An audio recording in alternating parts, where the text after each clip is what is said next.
Alright guys, welcome back to the channel. I got some more parts in. I got my barn of parts, oil tank gasket. Let me go ahead and show you. Now this new barn of parts gasket has to be modified right here. A little piece has to be cut out for the oil tank screen, and also right here for this piece of aluminum on the oil tank. Here's the old gasket. It's just Yamaha bond. It's a common leak issue. And I do have a new O-ring for my outlet too I'm going to put on, just so I can cover all my bases. So let me go ahead and get this gasket modified, and then we're going to go ahead and put the oil tank back onto the machine, and I'll show you. There's a couple other little things you have to do when you put it on with the new gasket. Alright, here's the new gasket.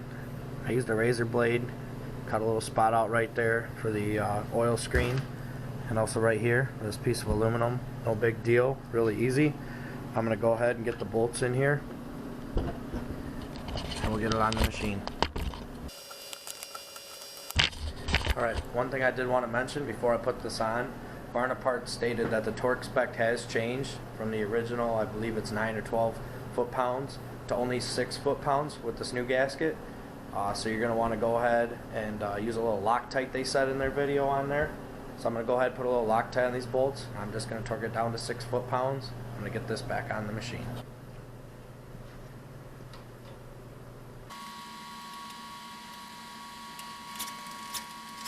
Alright guys, I'm going to go ahead and torque these down to 6 foot-pounds.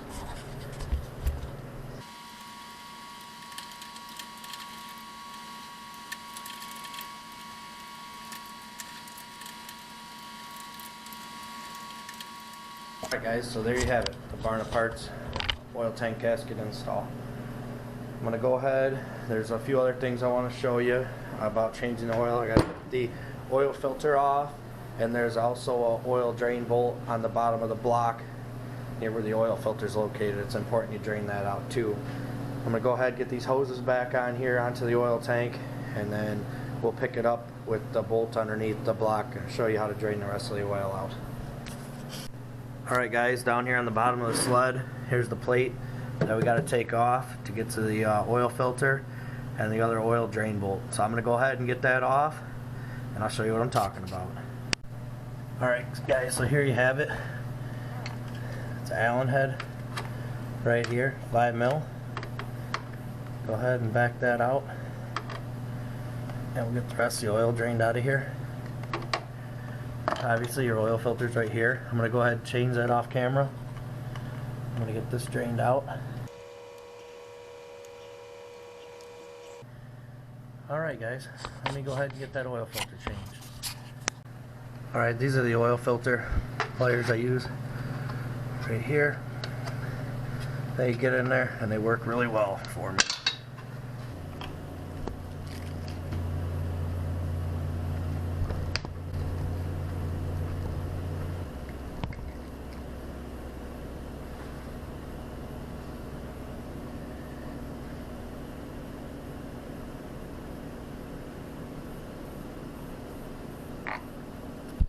Alright guys, another thing I want to go over with you is adding the oil after you get the oil filter changed and the old oil drained out. I had an issue a couple years ago. I changed the oil on the stand and filled it up on this little line here. This is max on this tube. Ran it, it was way over full. Had somebody I go through recommended me, I believe he said start with 2.5 quarts, I believe. Don't quote me 100%. Put it in there, start it up, let it run, put it on the ground, and then top it off the rest of the way. So that's what I'm going to do. I'm probably going to go 2.5, start it up, then I'll top it off the rest of the way on this tube here. Because I really don't feel like dumping it out again. I felt like a complete idiot, especially with the stuff I know, to do something that stupid.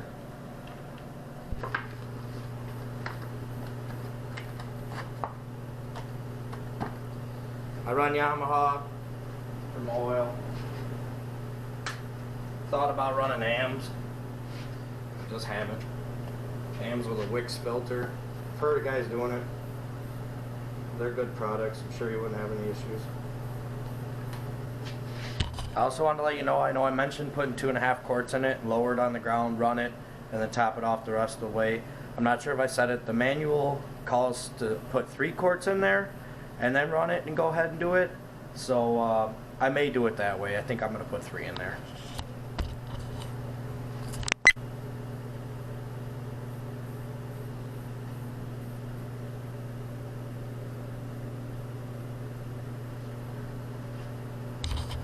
Forget the 3, we're going with 2.5.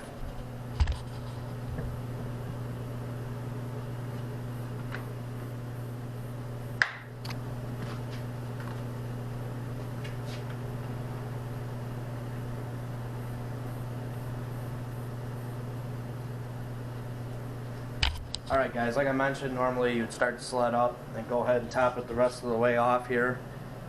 Unfortunately, I'm not going to be able to do that right now because I still got to put it back together.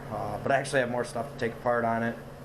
I will be doing that though when it's all said and done. Don't worry.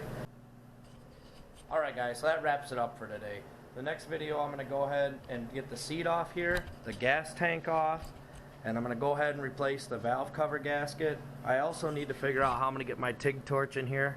I have an aftermarket header on here. I'm going to go ahead and show you how I did the heat shield on it, what I use for a heat shield.